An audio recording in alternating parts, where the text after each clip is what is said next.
Mike. What's that?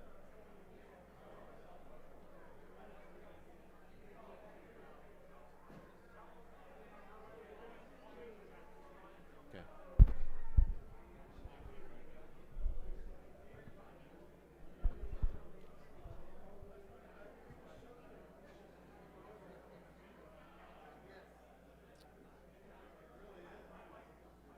All right, if everybody would take their seats, please.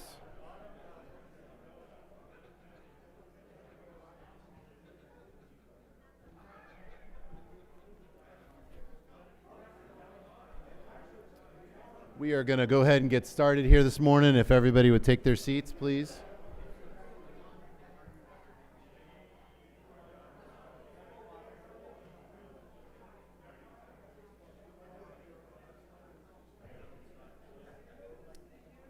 Okay.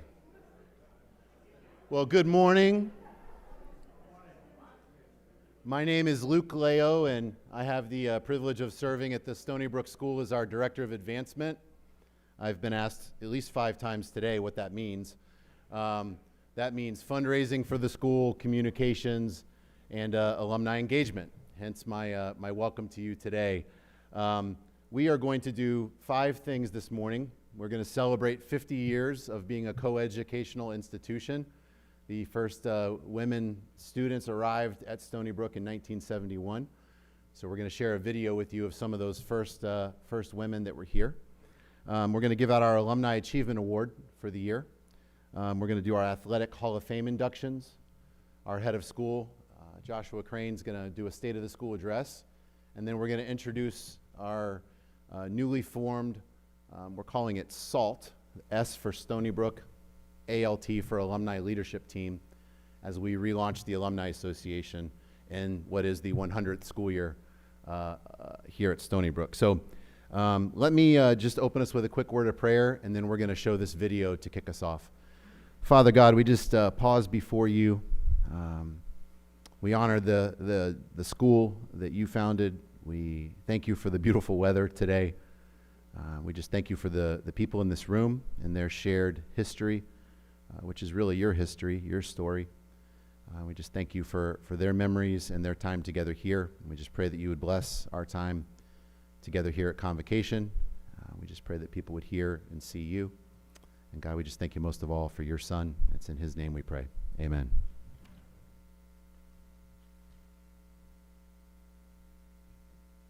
Hi, my name is Gabrielle Deluse from the Alumni Office at the Stony Brook School.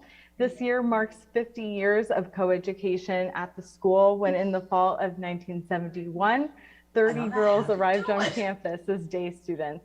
A group of them have joined us today to share their stories. Thanks so much for being here, ladies. I am Faith Lyman Fjordless, and I graduated in 1973. Hi, Lisa Romeo Thompson, class of 74. I'm Pat Powell from class of 73. I'm Carolyn Rath Altman, class of 1976. Lisa Hall Reed, class of 1975. Hi, I'm Karen from Russell and class of 75, and it's great to see everybody. Penny Watrous-Dana, class of 74. Great. Lorinda Collins Langford, class of 1974. Yeah, hi, it's Liz McClymont, class of 74. Yeah, so let's just start by sharing, what was it like being one of the first female students on campus? It was great. And I can tell you why. Because we were a novelty, and it was just a lot of fun to have all that attention paid to us. I don't think I, for one, didn't realize what a big deal it was. I just thought, you know, hey, this is great. We're 5 girls and all these guys here. Yeah, us too.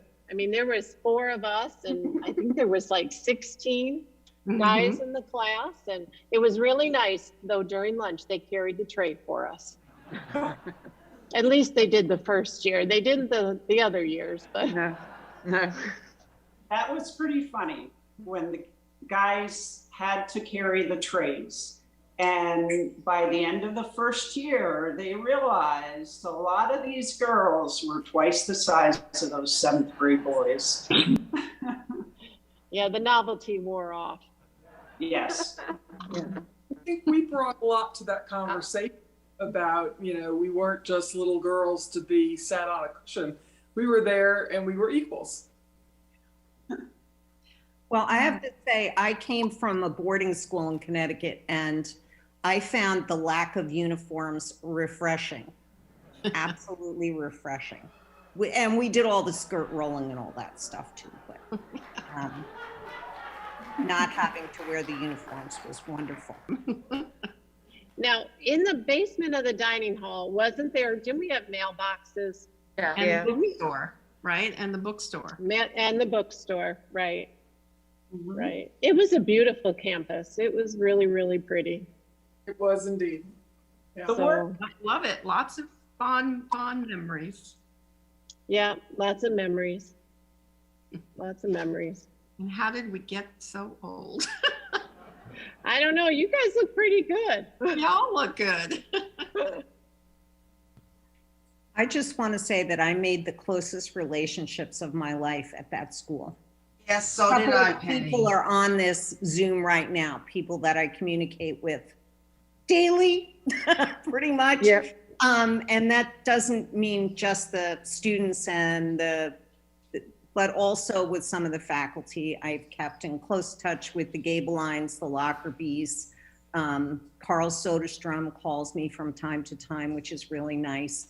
And that's meant the world to me. I thought it was a warm place of real learning and real concern and caring. Most of my friends are from Stony Brook.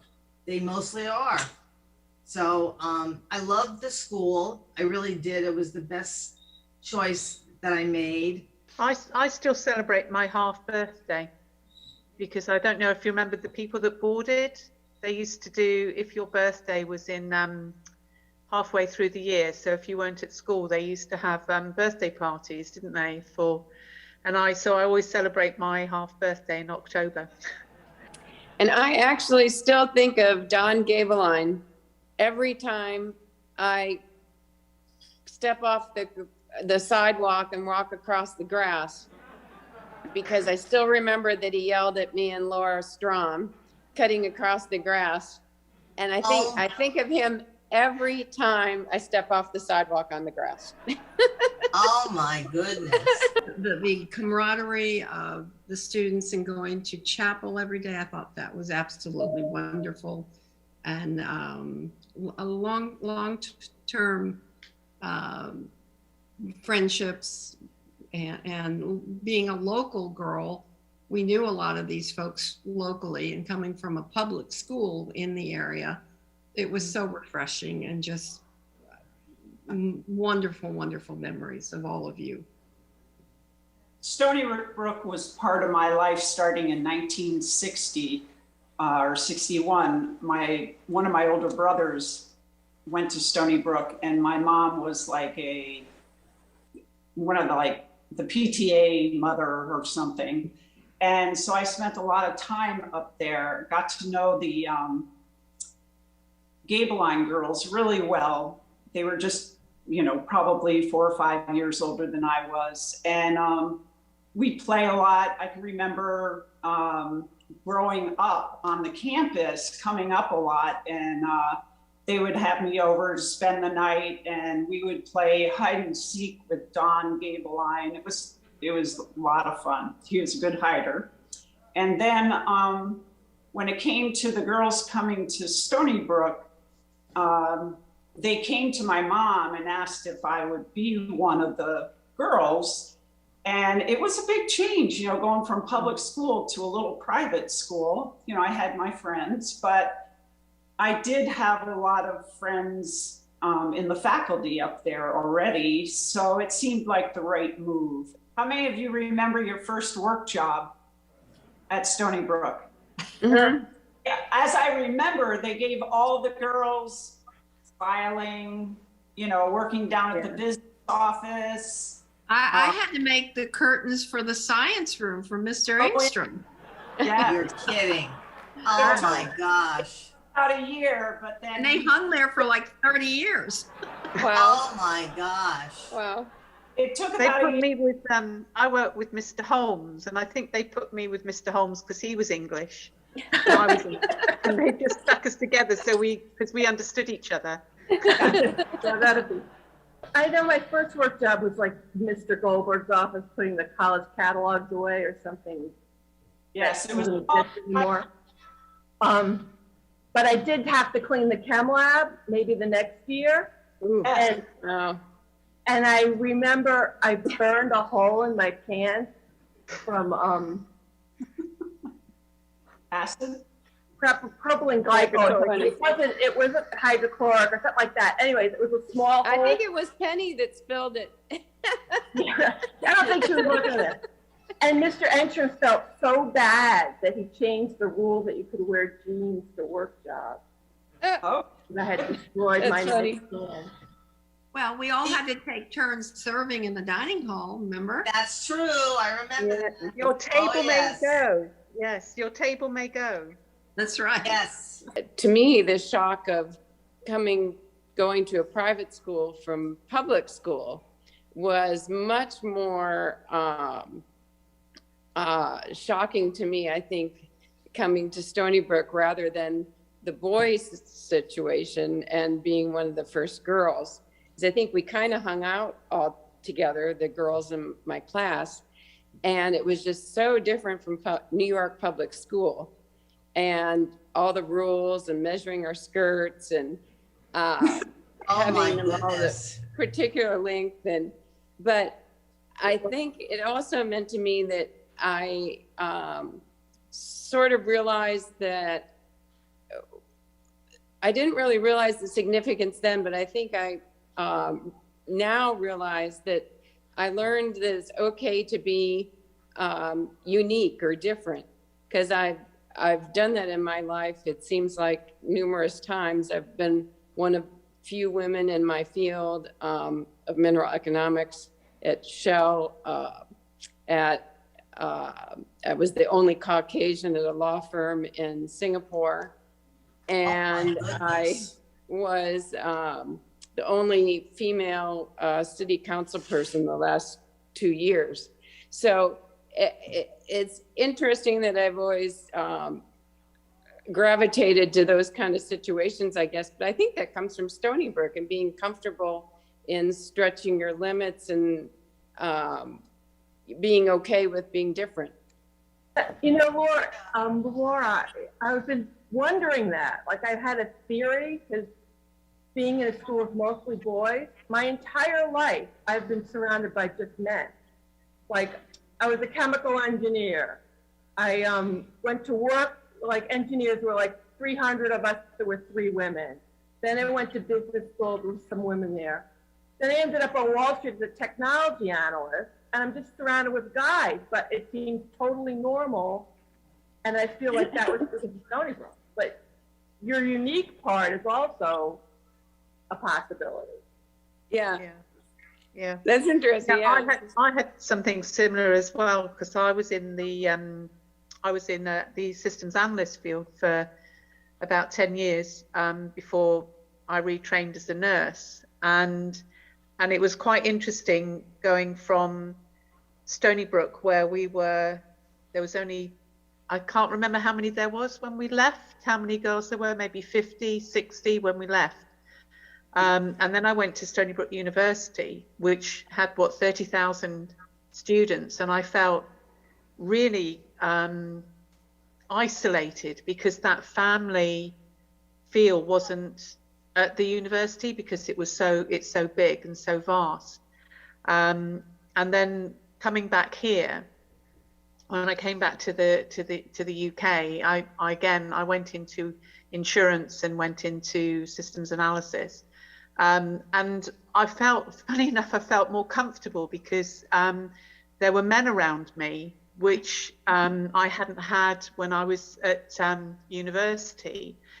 And then I went into the field of nursing, and I found myself being really uncomfortable because I was surrounded by women again. And I find it much easier from that background to work with men than I do with women. I don't know what that says about me, or don't know what it says about men, but it's, and I think, like you say, Lisa and Laurie, I think it might be from our roots, from being at Stony Brook and being that, those were our formative years. Those were when we were building ourselves and finding out about who we were and what we wanted to do. So it's quite interesting that you both say that. Mm-hmm. Excellent. I have to say, excellent point. I had the same experience. I mean, I found out years ago that I was the first Stony Brook girl to become a lawyer. And I went to work on Wall Street as a corporate and financial securities lawyer. And that field, law school at the time, was, 80% men, and Wall Street was like 95% men. And I was not in the slightest bit intimidated by any of them.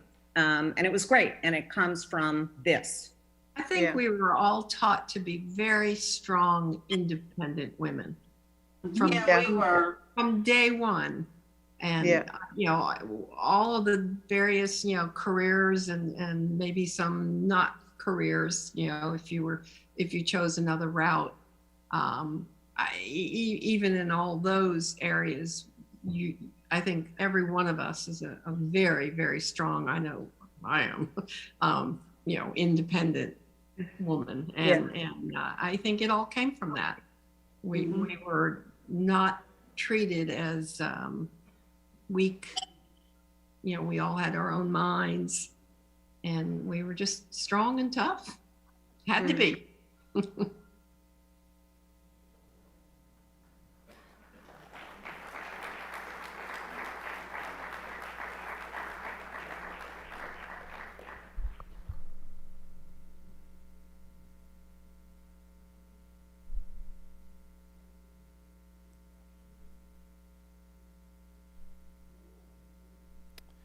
Well, it is my honor and privilege as a representative of the Stony Brook School to present this year's 2021 Alumni Achievement Award winner.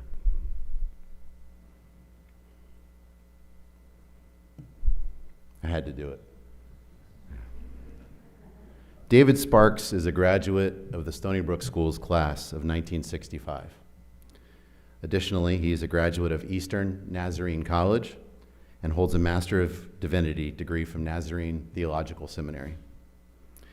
David is married to his wife Phyllis, and they have two daughters, Angela and Eleanor. I believe she's called Ellie, as well as a grandson named David.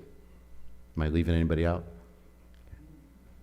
He began his pastoral career in 1967 and has served churches in Everett and Peabody, Massachusetts, Kansas City, Missouri, Rochester, New York, Dover, Delaware, Augusta, Maine, and Hollywood, Maryland.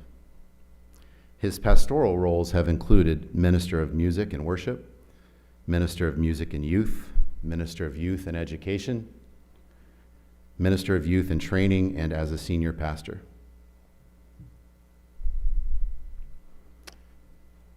David began serving as a part-time reserve chaplain in 1980.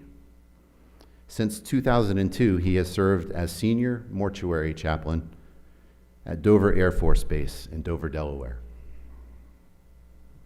In this capacity and in his military service, his awards include Air Force Meritorious Service Medal, Joint Service Commendation Medal, Air Force Commendation Medal, Air Force Achievement Medal, Air Force Outstanding Unit Award, National Defense Service Award, Global War on Terrorism Service Award, and Armed Forces Reserve Medal. It would be difficult for me to read the formal military language describing David's duties in these roles. Instead, I'm going to turn to a recent article that has gained national attention. David arrived on base in 1980 as a chaplain in the Air Force Reserves and largely was tasked with the spiritual needs of the 436th Airlift Wing, organizing Sunday school, talking through service members' problems at home, attending events, and otherwise ministering while juggling his full-time job as pastor at a small Nazarene church. By the time he'd been at it for 21 years, he'd risen to lieutenant colonel and was thinking about his military retirement. Then September 11th, 2001 arrived. He was called to active duty and assigned to the mortuary, where the Pentagon's dead were being brought and where he was to be a source of solace for those charged with the somber task of identifying, autopsying, and preparing the dead. Weeks turned to months, one war turned to two, and in time, Sparks gave up his pastor job. Committing to his role in the mortuary, he found himself with a life entwined with death. For years, at the war's start, when the dead arrived from Afghanistan, Sparks was often tapped to pray beside the aluminum crates holding them. Then, as more and more families came for the ritual of carrying the remains off the plane, Sparks became the go-to minister, trying to soothe them at the worst moment of their lives. Sparks passed the military's mandatory retirement age years ago, but continued on as a civilian, now with fewer bodies to autopsy, mournful families to host, and prayers to write. It feels like the right time for him to walk away for good. This was written earlier this summer, but it says he will retire later this year as the 20th anniversary of 9/11, the day that brought him here, comes. He says he won't look back in sadness at his time here, for all the loss, all the torn families, all the weight of his work. He has found constant reasons to be hopeful as he walked with the grieving and stood with the dead. Quote, "It's in those moments," he says, "that the presence of God is most real to me." Told you this was going to be hard.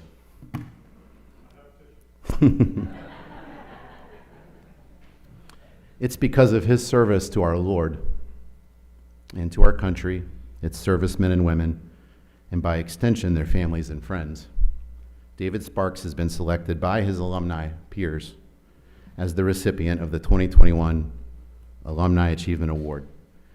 It is a great honor to present this award to David on this, the centennial school year of the Stony Brook School.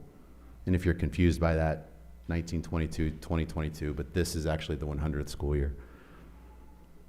David, thank you for exhibiting character before career. Thank you for your profound service. Would you please join me here and accept this distinguished award?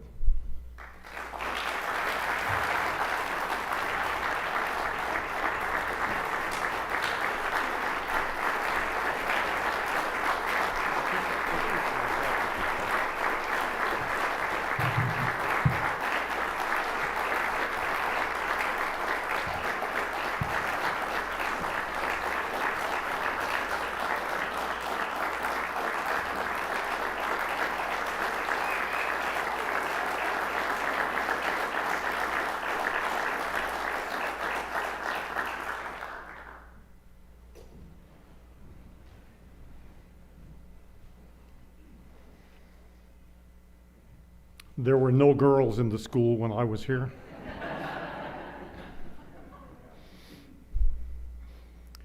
That was probably a good thing.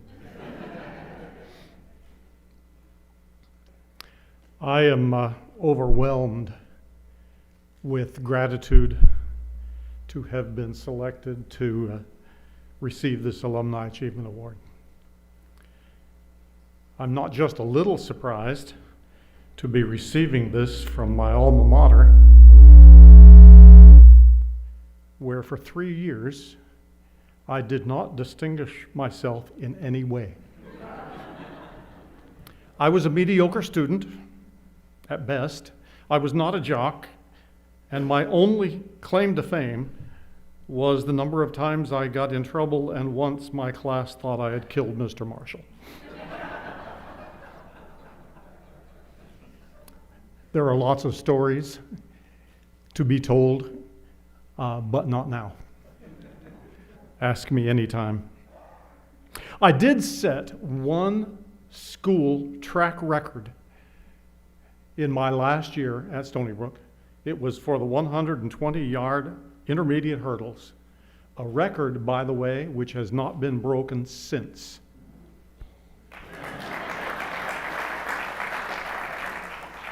That's due to the fact they never ran that race again.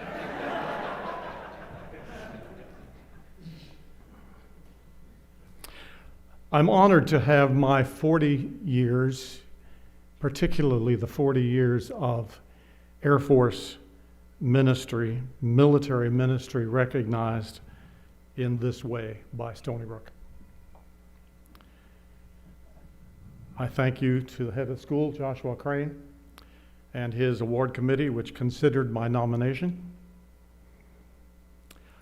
And apparently, thank you to the 1965 classmates, especially Peter Randall, Pete Halsey, George Worth, Gordon Champion, Whitney Roberts, who spearheaded this nomination without my agreement or even knowledge. It makes me proud to think that my class, according to what I heard this morning, presented more nominations than any nominations that had ever been given for this. So I thank you all, and couldn't possibly name all of them. Thank you to the Stony Brook School and its teachers. We called them masters in that day, who saved my scholastic, social, spiritual, and emotional life. I was sent to school by my parents on the off chance that I might succeed. They were pretty sure that if I stayed in the public school, I wouldn't. And they were fearful that even here, it was a crapshoot. And I wish they were alive today to hear this. Thank you to the senior leaders, Air Force bean counters who made it possible for me to receive grief, bereavement, and loss education and certification, something I would have never occurred to me in the pastoral ministry. Thank you to senior military leaders, including, I'm just a little pastor from the Church of the Nazarene. Thank you to senior leaders, including 4 vice presidents and 3 presidents, for allowing me to guide them through their time with family members who had only hours ago received the notification of the death of their loved one. Thank you to over 8,000 military members who made the ultimate sacrifice in Iraq and Afghanistan. Thank you to over 32,000 family members whose sacrifice goes on today and will forever. And mostly, I thank my God, who for 40 years allowed me to live out a religion that is defined best by James 1:27. Religion that God, our Father, considers faultless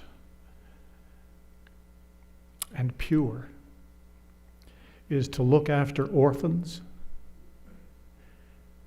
and widows in their distress, and to keep oneself from being polluted by the world. Thank you to you and to the school. Thank you.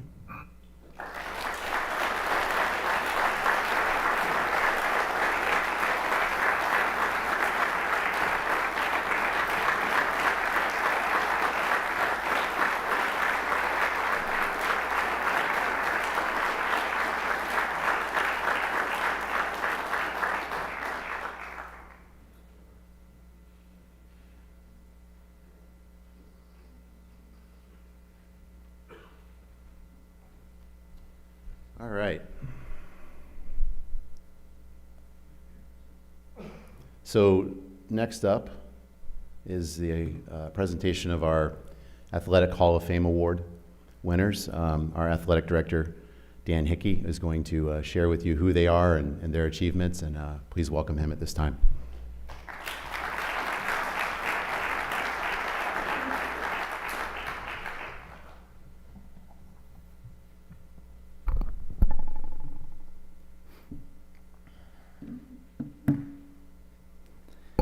Welcome, ladies and gentlemen, to the 26th induction ceremonies of the Stony Brook School Athletic Hall of Fame.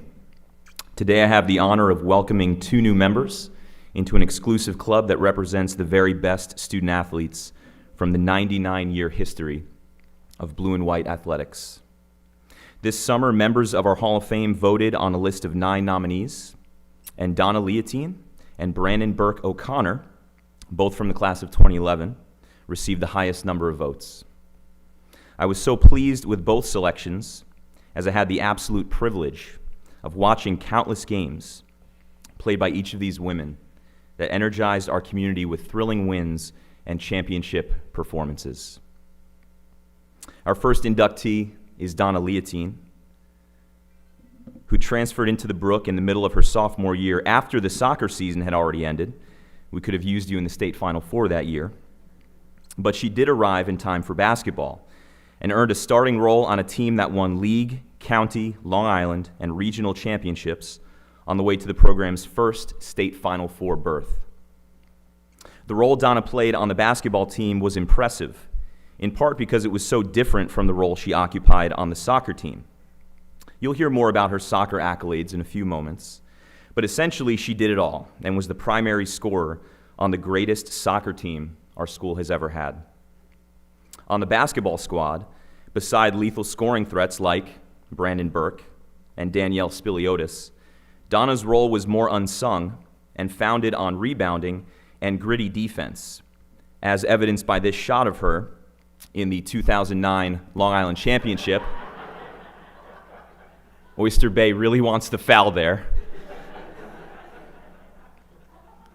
Donna embraced that background role with as much passion and commitment as she did carrying the mantle of being our soccer team's most valuable player. Her play on the soccer field should have left no doubt that Donna was a true competitor. But in case any doubt remained, watching her on the court made that fact clear. Donna's truest calling was on the soccer field, where she was the fulcrum of a girls' soccer dynasty that won 2 county titles, a Long Island title, a regional title, and our school's first state championship in her 2 seasons. We could take a good chunk of the morning recounting Donna's accolades and memorable performances. 2-time All-League, 2-time All-County, All-Long Island, 2-time first-team All-State, 4 goals versus Mercy, which stood as a school record for 9 years, 2 goals and 4 assists versus Pearson, a hat trick versus Mercy. You really tortured Mercy. The list goes on and on. Every time Donna stepped on the field felt like a chance to see something spectacular. Her most spectacular moment, in a career full of them, came on a cold November day in Cortland, New York. Across the field stood the #1 ranked team in the state, the owners of a 22-match winning streak, Sequoia Valley. On the line was the New York State Championship, a goal no previous Stony Brook team in any sport had ever attained. The Indians struck first to take a 1-0 lead, but Donna provided a crucial answer just 3 minutes later. On a free kick from 30 yards out, Donna struck what is, given the moment and the execution, the greatest goal in the history of Stony Brook soccer. Curving a shot around a wall of defenders and into the top right corner to knot the game. That's the picture of the shot. Then, with 33 minutes left in the match, she assisted Michelle Hennessy for what proved to be the winning margin in the historic victory. Following the match, Donna was named the New York State Class C Player of the Year, the only Bear or Shrike to ever earn that distinction in any sport. When Donna and I spoke this week, she said of the game and the award, "To this day, it's the most rewarding memory and greatest honor of my athletic career." I spoke with Donna's soccer coach, Mark Meningo, this week, and when I mentioned Donna's name, I could sense a wide smile spreading across his mustached face and heard an excitement in his voice. He remembered Donna not just as the star player on a very talented team, but the kind of player who never took a day off, played hard in every practice, and led the team by example. He closed by saying, Donna earned the respect of her teammates and opponents and could always be counted on to take control in the big moments. After Stony Brook, Donna continued her career at Adelphi University, where she earned All-Rookie, First-Team All-Conference, All-Region, and All-ECAC recognitions, while earning Team MVP honors in 2013 and serving as a team captain in 2014. Donna fondly remembers her time at Stony Brook as a place where you learn, compete, eat, and grow with all of your teammates, classmates, and faculty members. She went on to tell me, I will forever be grateful to the school, my parents, and all of the people who supported me athletically and academically during my time here. I am so proud to have been a part of this community, and it has shaped my life in so many ways. We're proud of you too, Donna. Please join me in honoring Donna Leotine.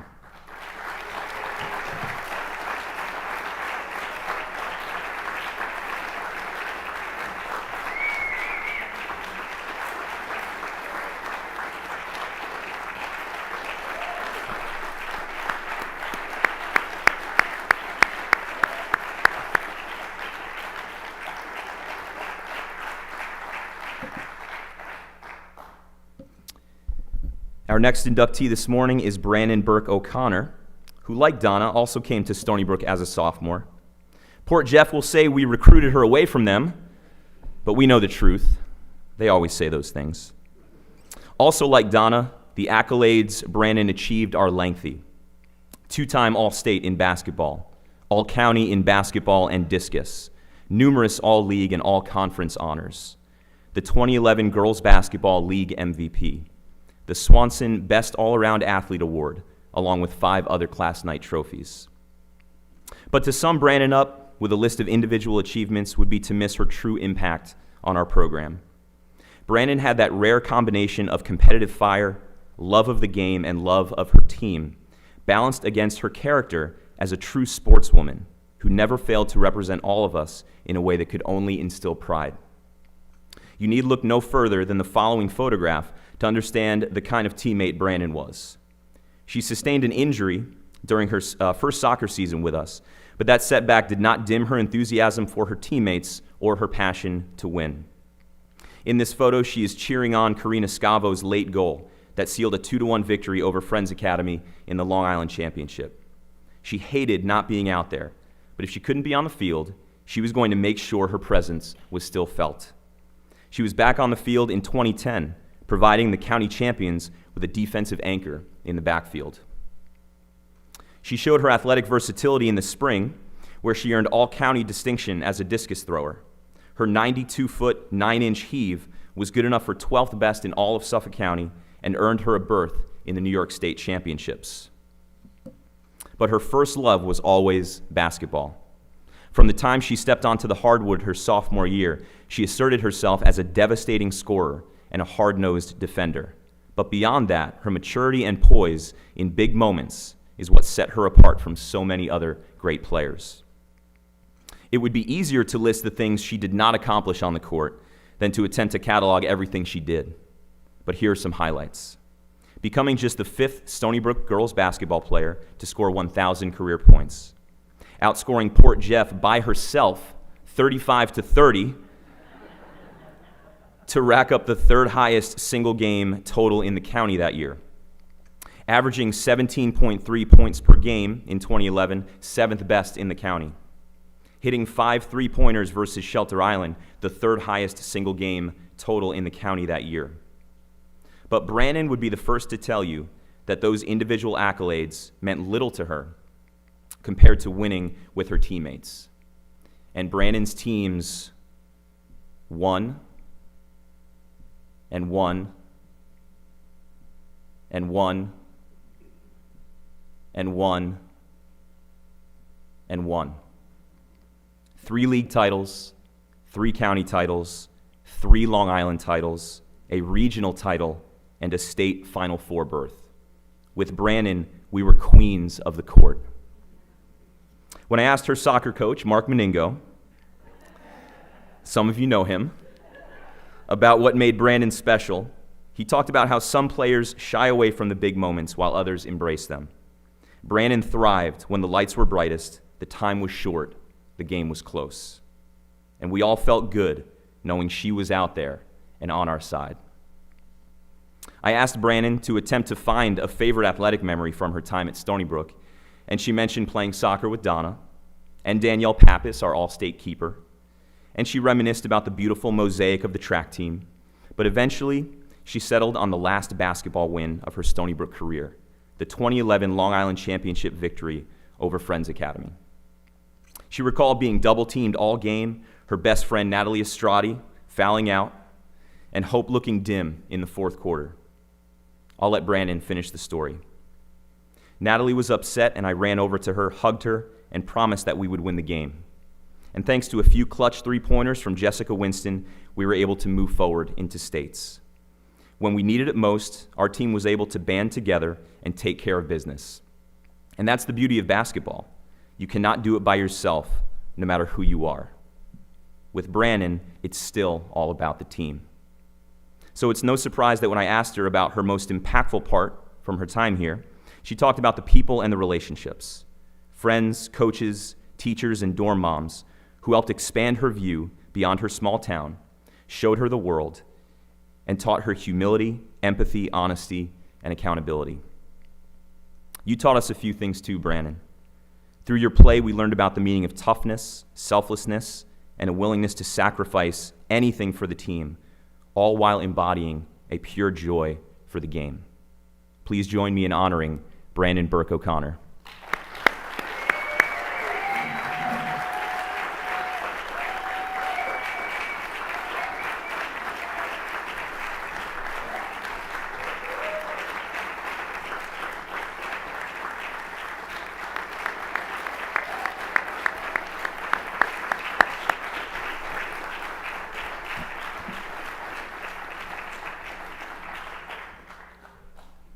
Thank you very much, Dan, and congratulations, Donna and Brannon.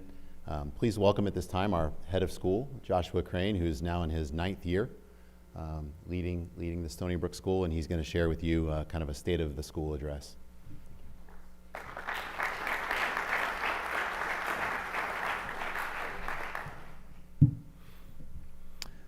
Thank you, Luke, and thank you everyone for being here today. And this is an intrepid group braving a pandemic to be here for homecoming. We are very grateful for your presence here with us today. It means a lot. Let me also add my congratulations and thanks to David for your service and for being here with us today, for Brannon and for Donna, and for all those early adopters, the ladies, the women who came to Stony Brook and paved the way for those who are here now. It's very special to be able to celebrate with you. This our 100th school year, and we did fact check that. David Hickey, who's our archivist, if you want to know anything about this school, ask David and he'll tell you. This is indeed our 100th school year. We will celebrate in earnest our centennial at the next homecoming, 2022, which will indeed represent 100 years. But the homecoming festivities, the centennial festivities, they start now and they're going all year. We've got a great celebration that we will have in April timeframe, where we will gather as a gala at the Garden City Hotel to celebrate the Stony Brook School and all that it has accomplished and all that it has meant to all of us. I also, while I'm in sales mode, want to plug this book, An Enduring Vision, A History of the Stony Brook School, its first 100 years. This is a beautiful book, beautifully researched and well done by David Hickey. It has many of our favorite Stony Brookers immortalized in this book, and I just can't recommend it to you enough. It is I'll say it this way, it is a very difficult thing to capture the Stony Brook School in print. It is a multifaceted, remarkable place that gets in your soul. And it's really hard in a few seconds, in 5 minutes, to be able to tell people. I'm asked about Stony Brook all the time. Well, what's it like there? I'm like, how much time do you have? But this book undoubtedly does a great job of capturing it, and I recommend it to you heartily. Well, it is my privilege to be able to share with you the state of the school, talk about where we are, where we're going, what's been happening, and I will do so now. So let me just make sure I'm synced up with what I see and what I see behind me. Okay, good. It is indeed our 100th year anniversary, and we celebrate that this year, and we are grateful that you're here to celebrate with us. You know, when you look back on an institution, there are a lot of things to celebrate, but I think for Stony Brook, the thing that we want to celebrate the most has everything to do with the reason that we were founded. We were founded as a school that was a reaction against those schools that started with Christian faith, that started by saying that you can have robust academics and robust faith intertwined. And you can have the best school as a result of that intertwining. That was the reason we were founded.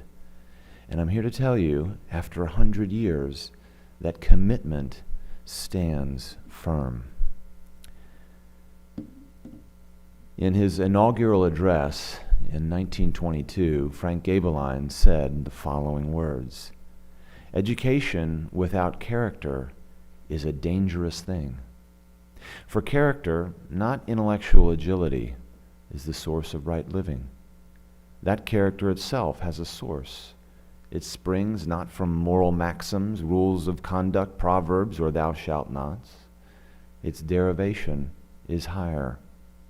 It grows out of a religious experience that is the result of the gospel of our Lord and Savior, Jesus Christ. This gospel is the only gospel that brings to the heart of him or her who accepts it that mysteriously beautiful change called regeneration, that mystic process that nurtures good deeds and godly character as certainly as the warm sunlight sprouts the seed in the spring. Many schools boast that they build character. Diverse indeed are their methods which they employ to this end. We know that we are right in our emphasis upon the Christian gospel. We know that we have stricken at the root of character building." Frank said those words 100 years ago. I say them now with the same emphasis.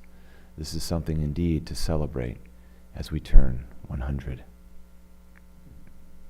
So let me just give you a quick primer in terms of where we are, Stony Brook by the numbers, give you just a little bit of an indication of the way things are now here at the Brook. We have 442 students. That's not a misprint. And when you're here during the school day, you will say, well, yeah, it looks like there are about 442 kids here. We have reached our max capacity, but it is a very exciting time for us to see this growth coming in the midst of a pandemic, in the midst of a lot of world tribulation and challenge. We have seen God's blessing on this school, growing it. 21 different countries and 12 different states are represented in our student body. We have 220 boarders, which represents full capacity in our dorms, and 222 day students. 1358 is the average SAT score for the class of 2021. If you're keeping score, the average senior gets an A- on the SAT. That's pretty good. 38% of our 2021 graduates went to U.S. News and World Report top 30 colleges and universities. That is a great achievement for any school, and we are very grateful to have it here. We've had 7 new faculty houses and staff houses purchased over the last 4 years, an indication of trying to keep growth, keep pace with the student population so we don't get overrun as adults. But we have been growing our house fleet and certainly probably drawn the attention of some of the Brookhaven and Stony Brook Council people who are seeing us buy up all this tax-free property in the area. We've had one goal allowed by our boys soccer team, and so far we are 5-0 in what is proving to be a really exciting soccer season for us. We are playing Mount Sinai out on Fitchfield, so certainly later this afternoon we encourage you to go see us in action. We are on the smaller side, but we are fast and we are skilled, and it's a fun thing to watch. We have 35 courses that are offered during our mini courses, and so for those of you who are unfamiliar with what mini courses are, 3 times a year we shut down the normal program of math, science, history, English, or foreign language, and we do what are called mini courses. And these mini courses are created by our teachers and an opportunity for students to take a topic that they're interested in, that they want to explore, and just plow in for the week. Dress code is down, tests are off, and it's really just a chance and a time to be able to learn together, to rediscover the joy of learning, which sometimes can be obscured in our quest to do great on tests, to have great SAT scores. We can lose that love of learning.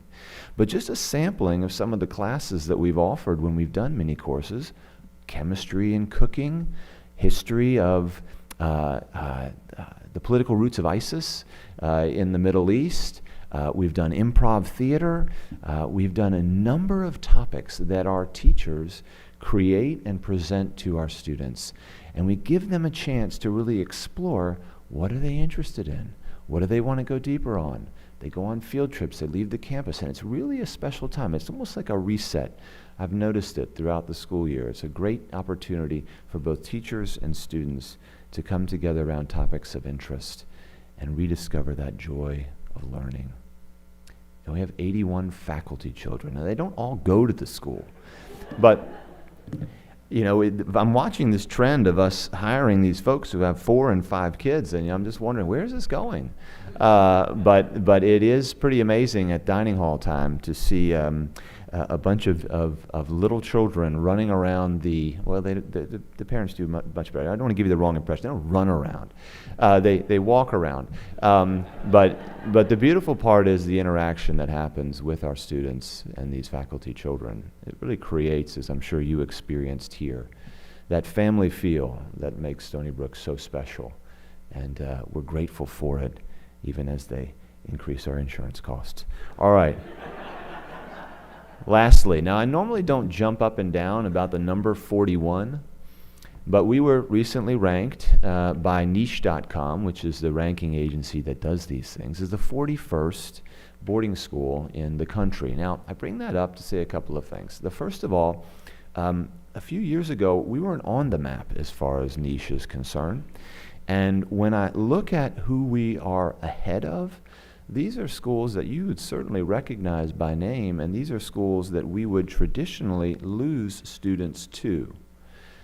As we are Christians here, and I know this, but it is a competitive game here in this boarding school world.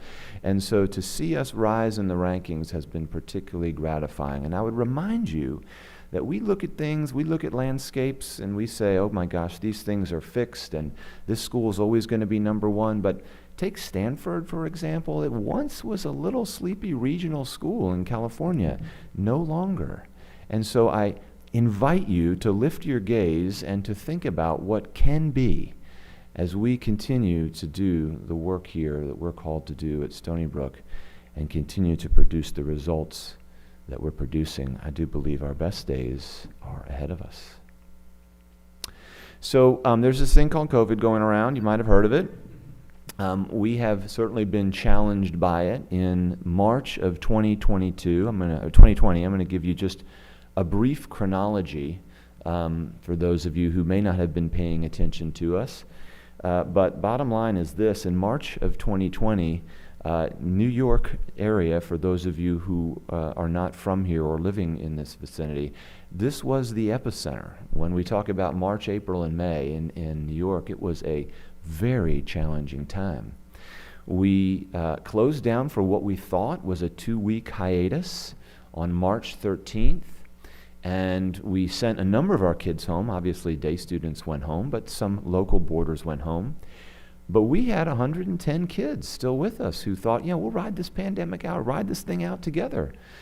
And you know, as time tracked on, our anxiety continued to rise as we realized, my goodness, this isn't going away, and this is a real problem and a real challenge, and we have all these kids here on this campus in our dorms. What are we going to do? Because many of them couldn't get home, couldn't get flights home, travel restrictions, countries of entry, just a lot of problems and a lot of challenges that we were having. So our faculty and staff banded together, and we took care over the course of 3 months of a dwindling number, which ended up being 1 or 2 by graduation day, of just navigating, keeping kids safe, delivering meals to the door, driving at midnight when they would get a flight, and it was really the only opportunity, and our faculty members would jump in the car and take them. I mean, it was remarkable to think about this time, and I really say it to share it, to say this, that our teachers, that dedication that you experienced in your time here exists in spades here. And you really saw it. When the chips were down, when our backs were against the wall, when times were tough, our faculty rose to the occasion to provide the care that our students needed to get home safely, to be protected. And praise God, we always look to him and thank him for his protection. It's where it ultimately all rises. But we made it through that year healthy and safe. And I'm very grateful for that. Our teachers also, in the span of a long weekend, took our entire curriculum, put it online. On the Friday, closed down. On the Tuesday, we're back up and running on the internet with all of our students, either in dorm rooms or in their homes, tuning in. And what got us through that time, where a lot of schools faltered, was the strength of the relationships that our teachers have with our students. We stayed together because we knew each other. We were invested in each other. And I look at that as a major reason why we had so much success. Well, fast forward, we did a graduation in cars, kind of drive up there on Chapman Parkway and then assembling back where the old softball field is. I was on a podium that stood way high up in the air. It was a little rocky too, so I was just grateful the whole thing didn't come down. But we did graduation that day in May and then went for the summer. Now, the seniors wanted a real graduation, and so we gave that to them on August 8th outside of Memorial on the lawn there, and really had that kind of time of celebration. Certainly was not a normal graduation, but it was the best that we could do. We then opened up for the 2021 school year in August, where we had record enrollment that year of 422 students, but about 130 of them were online. So we had what were called owl cameras centered right in the middle of the classroom. These owl cameras will follow whoever's speaking, because otherwise it would just be a picture of the teacher talking, would have to be fixed in one place. But that gave us a little bit of flexibility and mobility to be able to provide as real an experience as we could for our students. Now, we did turn some of them nocturnal because we can't change the time. We had students dialing in 12 hours ahead of our time frame to be able to tune in to school. So this is something that in the annals of Stony Brook history, we will certainly look back on. This will be a chapter in our history that we would see our teachers really innovate and work to adapt to be able to serve our students. Last year was a challenging year. On average, we probably had in between, I would say, maybe 250, maybe on a good day, 300 students. And so fast forward to this year when we opened up with 442 students, folks forgot that we had 400 students that year in 1920. They remembered it 250. So now it feels like, oh my goodness, the population has just doubled. But we've been very grateful to have the students that we've had, and we've started off on a really good foot this year. Things are inching back to normal, reduction in distance, able to have kids around a table eating meals, and it just feels more like Stony Brook, and we're very grateful for that. So there's a brief chronology of our COVID history. But I would say that there is a new spirit on campus. That joy of being back together, of having the privilege of being able to learn in class, it's really been great. And one of the things that's been very interesting is, well, teenagers don't always follow rules, but since we've been back and since they've had this opportunity to be back and remember what it was like to be remote, they actually follow some of the rules. It's great. You know, this pandemic does have silver linings. But there is a joy amongst our student body that's really a sight to behold. It's so exciting to see them back and connecting with each other and connecting with their teachers. But mental health is something that we have to focus on. This pandemic has caused issues of increased anxiety without question. We were already living in an anxious age, but it's been heightened by the fact that folks have had to spend a lot of time alone. There's been so much uncertainty with this pandemic. And so we've needed to invest in mental health to make sure that we are caring for our students in the variety of ways in which they need. Physical health, certainly important, but emotional and mental health have come to new prominence and new understanding. So we doubled the size of our counseling office, and we have several initiatives that are done to promote mental health on our campus. I say just a few words about this. So this is a picture of a heart, of love. And this past season, some of you know, has been challenging for the Stony Brook School, as we have heard stories from our past, as we have reckoned with testimonies and stories of students who are here who did not experience the total love of Jesus Christ that we would want. And so we've been dealing with that. We've been processing that. We've been thinking deeply about these things, engaged in conversations with many people to ensure that this is the reality for every student. When they come here, they feel like they are loved, they belong, and this is a place that they can call home. That's the rallying cry. That's what we hold up as our banner before us as we think about initiatives to make sure that this is the universal experience for our students. I'm very happy to report that we have wonderful help on campus this year, coming in at times. He is remote ultimately, but he has been joining us. He's actually joining us here today. Dr. Aaron Howard. Dr. Howard leads a consultancy called As One Diversity Consulting, and he has been a godsend to us to really help us think about matters of difference from a biblical perspective. I've been so grateful for his leadership, his connection with our students, and his connection with our faculty. Did a training for us at the beginning of the year this year, and has been on campus to connect with students and teachers alike.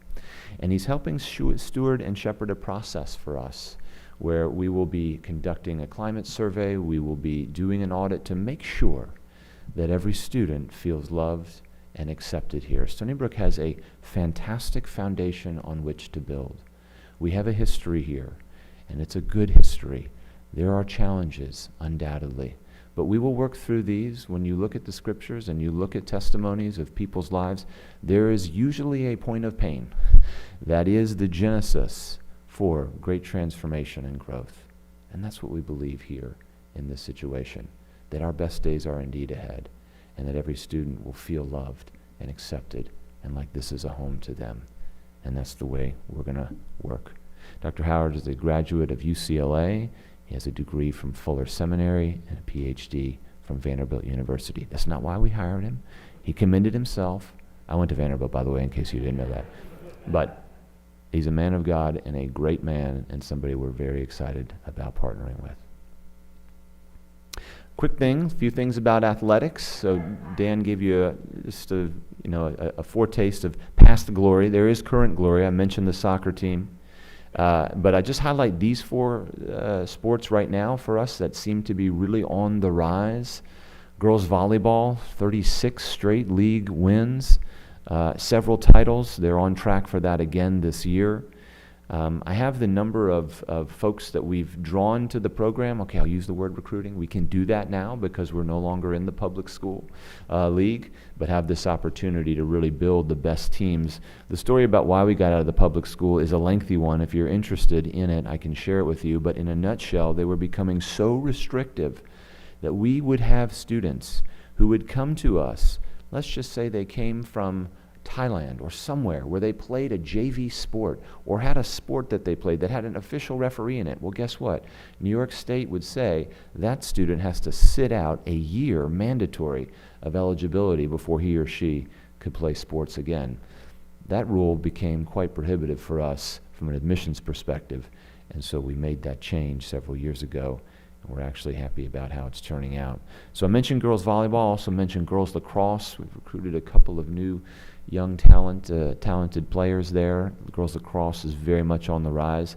Baseball, kind of sprung up out of nowhere. We have 4 folks who I would tell you, 4 students who will likely be drafted, not play Division I, but actually be drafted by a pro baseball team. You need to see that baseball team in action. And basketball is also on the rise. We have a number of recruits coming to us from all over the world, which is really exciting. It is a global team, as is our soccer team, boys soccer team this year. So it's really neat to see. But these will be sports where we see great achievement and success. This is a picture of our robot in its natural habitat, of course. This robot actually was the fastest robot in the world competitions in Detroit, Michigan in 2019. We were eclipsed by a team from Boston an hour and a half later, but for an hour and a half, this robot picked up rings and threw them in a box better than any other robot on the planet. And it's a picture of what we've been able to accomplish in our STEM program. STEM stands for Science, Technology, Engineering, and Math. It's led by Stan Winston. It's a phenomenal program, and we've just seen kids gravitate towards it. Robotics, software development, 3D modeling, and printing are the basics, the staples of our STEM program. But we've really seen kids take to it. It's been like oxygen for them. Collaborative learning, the nations coming together to build technology that does something. And it's really exciting for us. And one of the important things to talk about when we talk about our STEM program, it's one thing to be able to create whiz-bang technology. It's another thing to be able to have the ethical framework and grounding to be able to understand the role of technology and what it can and can't do. And that's a component part of our STEM program that I believe is a differentiator in the marketplace. Well, as a result of all these things, there is no vacancy here at the Stony Brook School. We have a wait list. Next year will be interesting. We'll see how it goes. But this has been a longing for me to see our mission be embraced and understood and impacting more students. And that's what we are seeing the fruit of. And so we are a school that believes in growth. We are a school that says this mission is important. And we don't want to be a light hidden under a bushel. We want to get our lamp out on a stand. And so the way in which we've done that, at least for now, is the launch of Gravitas. Gravitas is our online academy. It is the Stony Brook School online. And right now we are in our inaugural year. We opened in September. And this is a picture of our student cohort, along with a few of our teachers who are with us.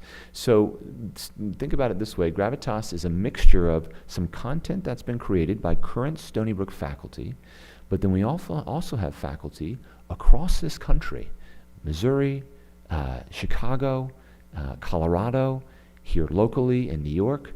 And these folks are working with our curriculum and teaching a cohort of students in 9th and 10th grade who are all across the world. The students are not just in the US, they are in Korea and China and other places. We've established a dual degree program with probably the most prestigious high school in Beijing, China, where we are offering dual degree. They will take our humanities programs while we will accept their science and math curriculum credits. And it's a way of getting our message out, giving folks a chance to have more exposure to Stony Brook teaching. We're excited about Gravitas. We really feel like this is an important part of our future.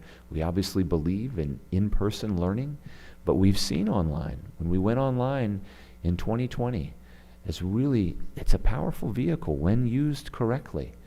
And so that's a big part of our future. We've also talked about multiple locations. You've heard me mention New York City in this venue before, some of you, and that is an area that we continue to have our sights set on as a possible new opening location for the Stony Brook School. We believe that we have something special here, and we want to share it with more people. So just a couple things in closing. So I've showed you the 2 oldest buildings on the campus when you see these, and I made sure that they were the original photos to press the point. But Johnson Hall, 1924, maybe. Carson, the original building, part of the assembly, 1908. At that time, by the way, fun fact, it was the largest building on Long Island. Carson Auditorium was. But these are old, and our school has grown, and our needs have changed. So I will not confirm or deny that there is a silent phase of a campaign going on right now to address some of these things, but I do want to just give you a picture of some of the things we've been dreaming about and thinking about. So I mentioned to you STEM, and if you haven't seen it, on the top floor of Gabeline is our STEM lab. It's one room that is dedicated to the activities that I shared with you. As quickly as we built that, it became full. This is a classroom that you have to chase kids out of with a stick. They're in there building, wanting to collaborate, wanting to work together, and what it really showed us is it proved the concept. We had a donor who gave $1 million to be able to build that lab for us, but it showed us that this is a concept that is worth pursuing and expanding. We live in such a technological area here on Long Island. You have the university across the street. You've got Brookhaven National Labs to our east, and Cold Spring Harbor to our west. We are living in a STEM-saturated, STEM-centered area, and there are great resources that are available to us. And so we want to go further with our STEM program, build opportunities for kids to work on drones, to work on electric cars, to dream about the future and help be a part of creating it. And so this building here, conceptual, don't think that this is exactly the way it's going to be. If you're saying, that is such a departure from the Georgian architecture that exists on this campus. I know that, I know, but we're thinking through what's going to be the next phase here. But this is a conceptual rendering, and it's done in a way to show you there's going to be some modern activity coming out of this building. And then secondly, the replacement for Johnston, which has naming opportunities when that time comes, just putting it out there. Centennial Hall right now is what we're thinking about, but it can change. But we're going to replace Johnston. Johnston has over 40 beds. It has 2 faculty apartments. We'll be able to add a third in there. Faculty space is always at a premium, and so we'll be grateful to be able to pick up another apartment that actually feels like compensation. I don't know if the current Johnston Hall apartments feel like compensation. If you do put a quarter on one of them, it will roll to the other side of the room.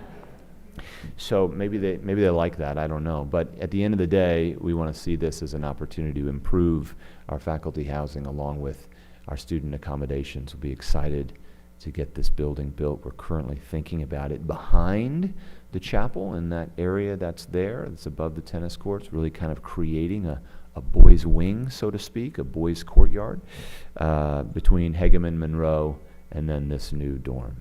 So we have some pretty big plans that we are working on here. It's the campaign for SBS's next century. We feel like there's no better time to be focused on these things. So really thinking about it in 2 phases, that first phase being the STEM building, being a replacement for Johnston. And then as we think about Carson down the road, because you're sitting here in this auditorium, do the math, 442 students, 315 seats. We don't have an all-school gathering space. Now, it's been okay during the pandemic, but coming out of it, we want a space where we can all gather as a community and hear speakers and engage and be together. So that's part of the growth process or project here. We will continue to do enhancements to our athletics. You will see an upgrade on the baseball field if you haven't already seen it. We'll be redoing the basketball court. We'll be also redoing the track here in coming months to make sure that our athletic facilities are matching the quality of the teams we're putting on them. So I call all Brookers to this, calling all Brookers to participate, to pray for us, to think about us, to give towards these initiatives, to really see the Stony Brook School continue to grow in its next 100 years. Our hope is to be the school that Frank Gabeline intended us to be for as long as it takes. For as long as this world is in operation as we know it, that is what we want to see. A place that teaches character before career, that teaches people about the love of Jesus, and is a place where faculty can come and plant and see their lives invested here, not over a few years, but over decades. Really grateful for you all and grateful for your participation here today. It is a pleasure and a privilege to speak to you. It's been a long time since we've been able to have a gathering like this. And to see you all here and to connect as Brookers is very special to me. It is life for my soul in what was a dry season for a while. So I'm going to transition it now by introducing what Luke referenced earlier, and that is the return of the Alumni Association. 9 years ago when I started, the Alumni Association had been disbanded, but we are intent on bringing it back. We feel like the time is right as we focus on our next 100 years, and we're privileged to have our leadership team actually both virtual and in the audience here today, and I'm going to ask them to come up, introduce themselves, and speak about this task of restarting our Alumni Association. Thanks very much.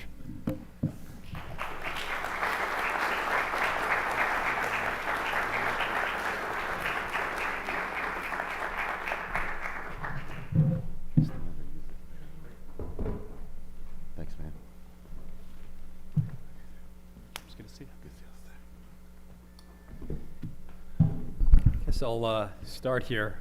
Thank you, Josh. Thank you, Luke. Thank you, Reverend Sparks. That was certainly a way to put things in perspective, I think, today. So, thank you for all you've done.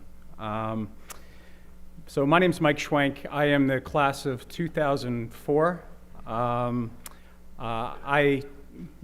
wife and I, we live out in East Quogue. I also came from public school. We have a 2-year-old daughter, and school has always been a very close place to my heart. I played on the golf team here at Stony Brook School, which was a great opportunity, and I also played basketball, but as you can probably tell from my height, I did a little bit better with golf versus basketball. But actually, Dan and I were on a few teams together there, which was a lot of fun. But that's a little background on myself, and I just want to mention my primary reasons for being involved in this alumni leadership team. I think the whole character before career. I think as a student, you kind of roll your eyes at that maybe a little bit, but as you become older and as become an alumni, I think I really fully recognized how important that is.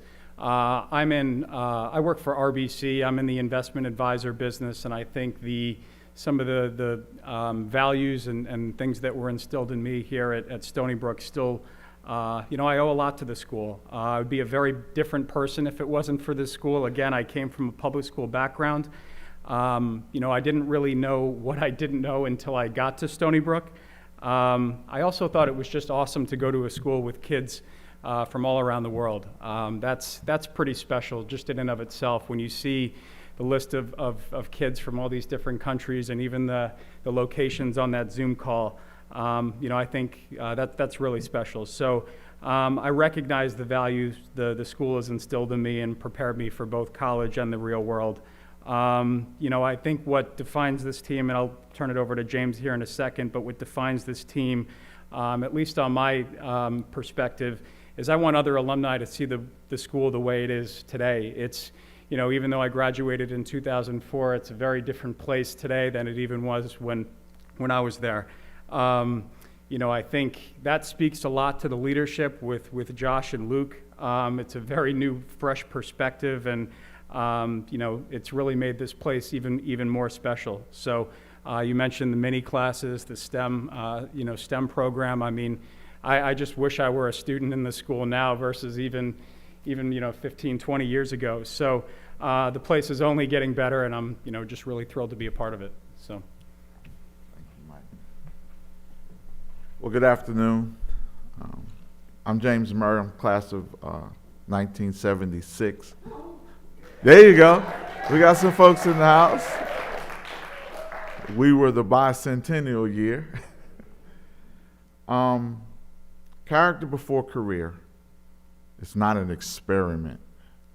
It's the truth. And this is the place that God has chosen to present that truth to the world. And each one of us have been kind of blessed because I don't know like you, for me, I was the only member of my family to be able to participate in this experience. And not only has it impacted me, but it's impacted my family. My family, just like me, have been proud to say that James attended Stony Brook School. Even though they didn't attend it, they felt a part of it. And to be honest with you, Like Mike, when I was here, I didn't comprehend what that meant or even how significant it would be in my life. And since then, I can't honestly say that I lived a life to be characterful, but I have experienced when I lacked character, the consequences of that was just so devastating. And then when I pursued that, because of Jesus Christ, the consequences of that was so rewarding. And so we as alumni, and the reason that I agreed to be a part of that is because we as alumni, our influence, our experience, our wisdom is needed in this place now. I think about Esther when I was just thinking about this say. I thought about Esther, Reverend Sparks, and how she was at a point where she was in a position to make a difference. And she wasn't sure that if she said anything, it would make a difference. And she was resolute to remain quiet and just rest in her position. And her uncle challenged her and said, "Who knows, Esther? Could it be that you came into the kingdom for such a time as this?" And I think that would resonate with us as alumni. It would resonate with us as a school. It would resonate with us as family members, as citizens, but most importantly, as believers in Jesus Christ. That if any time, this is a time where it's needed, character before career. And this is a global school, and this was a global school before, global was popular or even, but I don't know, Frank Gabeline and the founders of Stony Brook and all of those that maintained this truth understood that really what could happen in another country can impact us here in this country. We learned that through this pandemic, didn't we? Because when we first heard the news, it was like, oh, that's in Wu-Tang. That has nothing to do with us. But actually, it had everything to do with us. And so wherever we live, wherever we career, wherever we set our tents up, wherever we are building our legacies and pursuing our destiny, this place where we've come from, our alma mater, our nourishing mother, this place is important to us. And we have influence and impact on it, no matter where we are. And we want to shore that up. We want to firm that up. We want to be intentional about our alumni status and what it means to present-day students here today. Thank you for allowing me to share.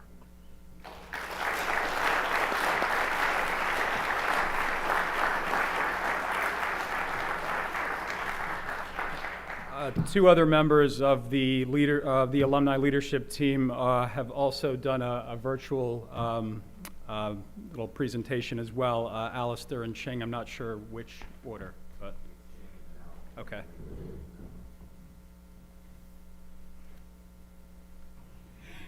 Hello, everyone. I am Ching Duan-Chao, class of 1989. I attended Stony Brook as a 6-year senior from 7th through 12th grade as a boarder, and I also met my husband at Stony Brook. So Stony Brook is truly a home to myself, and that's been a big treasure for me and my husband. So I am very excited, and I'm privileged to be able to give back by serving on this alumni team leadership. I look forward to meeting each one of you or see some familiar faces in the near future. Unfortunately, I'm not able to be on campus this weekend, but I heard there's so much fun things happening. And so please do share with me by email or in the future when I meet you. Have a wonderful weekend, and I look forward to celebrating Centennial Year with all of you. God bless you and be well, and I will be praying for each one of you. But alumni team, thank you for having me. And I'm Alistair Green, class of 1994, and I'm excited to be part of this founding of the new alumni leadership organization and the organization that's going to follow. I think it's an amazing opportunity to bring, so many alumni together across multiple generations. We haven't had this opportunity in some time, and I think it's going to be a great thing for the school and for us alumni as well. I'll just share a little bit about what Stony Brook is to me. I believe it's the place where everything in my life really came together to set me on track for good things. It was the place where my faith formation came into being. It was the place where I started to really learn and understand the importance of rigor in the academic community. And I also got a tremendous amount of athletic opportunity there as well. I just I can't imagine a better group of faculty than than there is at Stony Brook and was when I was there. I attribute a lot of the benefit I had back there to an amazing group of faculty.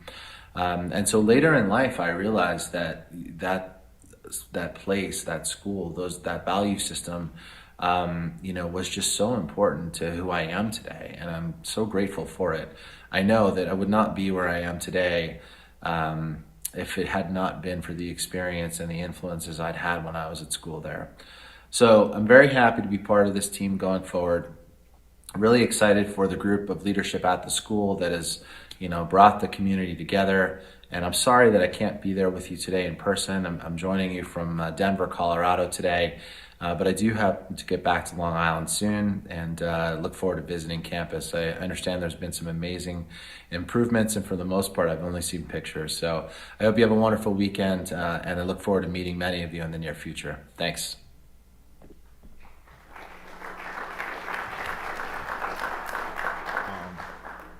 Our Alumni Association is going to be called SALT, Stony Brook Alumni Leadership Team.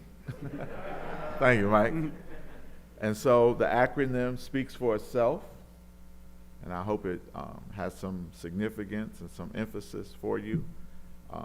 Mike shared a little about his family and what he does now. I think I need to do that because my wife is here. And I also am the field director for Prison Fellowship for the Carolinas, for North and South Carolina. And so in that role, our role is to transform lives through Jesus Christ that's been impacted by crime and incarceration. And so for the last 25 years, I have been working with individuals and families who've been impacted by people that's been devoid of the truth of good character. And so I understand how devastating that is, not only to an individual, but also to families, to generations, to communities, to this nation. And so it's very imperative, and we should have a sense of urgency, because we are the largest nation that incarcerate people in the world, and it's impacted us tremendously. And so it behooves us to understand how important it is to forge leaders in this country who have character before they take on a position or responsibility. So I think we have Mike. So just to kind of bring it full circle here, our goal is to get alumni to come back and bring people back together, and kind of like I mentioned before, get alumni to see the way the school is today. It's just changed so much just in the last 10 years. So we do have a couple questions for the audience, and so certainly feel free to step up here. But we're looking for some feedback. So what is the purpose, or what do you feel as if the purpose should be of this new Alumni Association? What would you be looking to get from it or glean from it? So.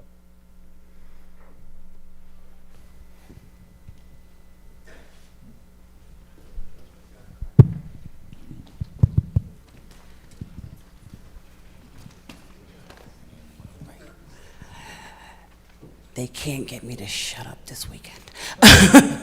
My name is Jean Noriega. I'm from the class of 1987.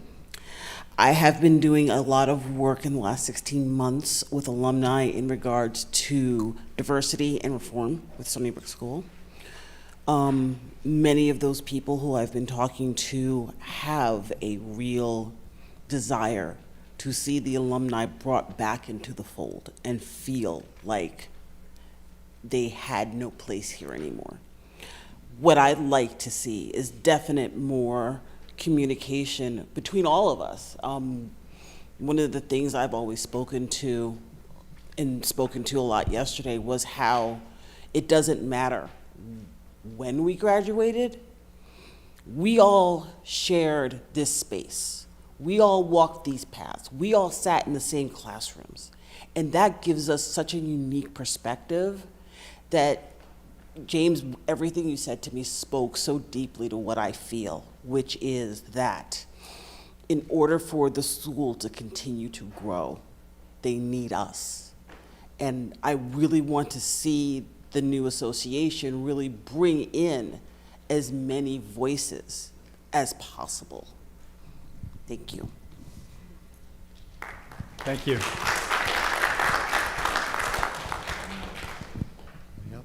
Anyone else? Just raise your hand. We'll bring the mic to you.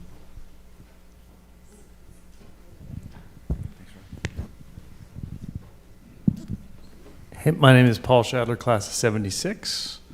And I think I have a question and then a statement. The question is, if I could help understand the purpose of SALT as it is set up now, is it really to bring experience of alumni and the stabilizing effect of alumni to the school? Is it more of a guidance committee, like a board of trustees for a corporation, or is it more set up to serve the alumni? Because I think for me, it's like I kind of want the two ways, just on a big picture. One is to bring the stability experience, world experience, possibly resources of alumni back to the school. And the second is to allow some mechanism to get the school more into my life as I come back here. And I do realize what several people have said, that character before career seems so dorky. And as the older I get, I'm like, how do I indoctrinate that into my daughter and into the people I work with and into my own life to a greater extent? And the value of that, those three little words seemed incredibly simple, but the value of that as it presents itself at my level of life experience. So some way to get that backward flow too, to get the spirit of the school, the community of the school back into my life. I think you just about hit the nail on the head.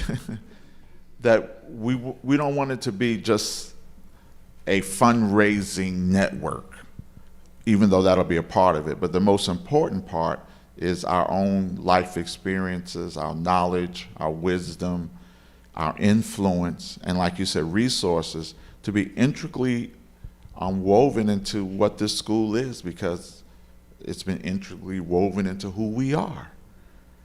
And so being able to form that connection and have a interaction, a transaction, I guess would be the way. What do you think? Yeah, I think that makes a lot of sense. I mean, it's obviously, I think, to bring, I think the primary goal to, I guess, answer your question outright is to, bring the alumni back to the school and develop more of an alumni association and network. But I also think, to your first point, I think finding a way to leverage some of the resources of the alumni, and I can speak to that personally. I mean, being in the investment world, in the investment business, they have an investment class that I think is one of the mini courses, which, I've made myself available to some of the students just to ask questions or to emails or research or anything like that. And, again, it's something that I didn't have access to when I was at the school. And if I was, critical at all, I think that's something that I wish we did have when I was here, 20 something years ago. So, I think that's a really interesting aspect is also using the alumni network as also just a resource for some of the kids. So again, part of this is to get some feedback and take some notes. So I think that's really helpful. So thank you. And Josh, would you see us being mentorship involved with that? Yeah, okay. Anyone else? Thoughts, perspectives? Aye. Yes. We have one more.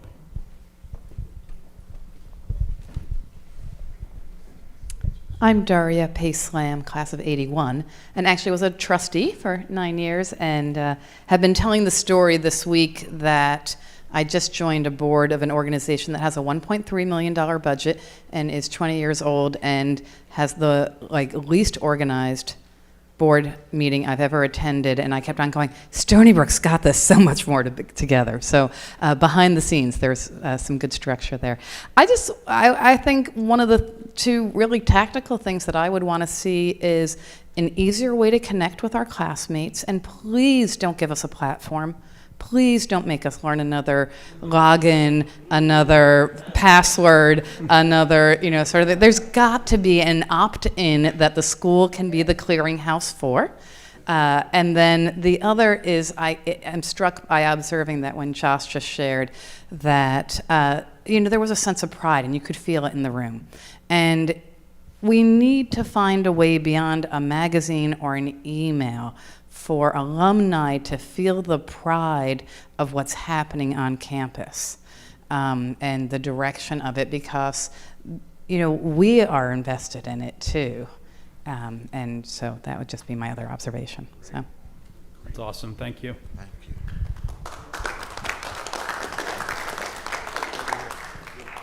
Yes. Oh, sorry. I think we have one more first here. Sure. Okay. Hello, everybody. Tony Fort, class of 76. All right. It's funny, but character before career for me. Just the other day, yesterday, my grandson, he's on the football team. He's a seventh grader. They lost their third straight game. So part of my conversation with him, I was here, we lost 2 years in a row, every game in football. But again, it did build character. So I had that conversation, with him. That's a powerful phrase for me. I'm a Boys and Girls Club professional. In fact, Jerry Britton and I, we came here on a Boys Club of New York scholarship. Okay, so that saved our lives being with the Boys Club, and then it continued the journey coming to the Stony Brook School, which was an amazing experience for a kid from the Lower East Side of Manhattan and Jerry from East Harlem. But working with Boys and Girls Clubs, Madison Square Boys and Girls Clubs, been around since 1884, so I do understand alumni and board, et cetera. We're pretty much, a $12 million operation with clubs in the city. And we've made it through the pandemic. As our executive director likes to say, Tim McChristian, that we remained relevant, right, during this time. We had to pivot, et cetera. But I would say, it was already mentioned, the mentorship, being part of panels, right, like career panels for the young people. That's the kind of thing that I think is a big plus. And of course, right, I think money is part of it, but I think a nice variety. I think Daria, right? I think what you said was great. So just to pull us in, and it's on us too, to be more active. I always look to come every 5 years, but just to be more active. And I think we're all really proud, right, of our experience, and then we come back and wow. And the vision that I see on the screen that that you presented, that was great. So those are basically my comments as always, and it's great to be here. Thank you. When you give a Boys and Girls Club person a mic, they don't like to give it up. Just like preachers. I think that career panel idea is fantastic. So thank you. My name is Henry Carlson, Stony Brook 56. I have I have a question that's really not directly for the Alumni Association as much as it is for Josh. My understanding is that the school originated out of something called, I think, the Stony Brook Assembly. That is, there were conferences here on the school grounds. I have had some contact with your operations officer, and she indicated to me that you may have some thought about reviving something along that line during the in these facilities during the off season when the school is actually closed down. I don't know whether it's out of place or not, but if that's something that's coming, that would be, I think, of great interest to the alumni. And I wondered if you might, if you're in a position to give us a clue as to whether or not something's coming.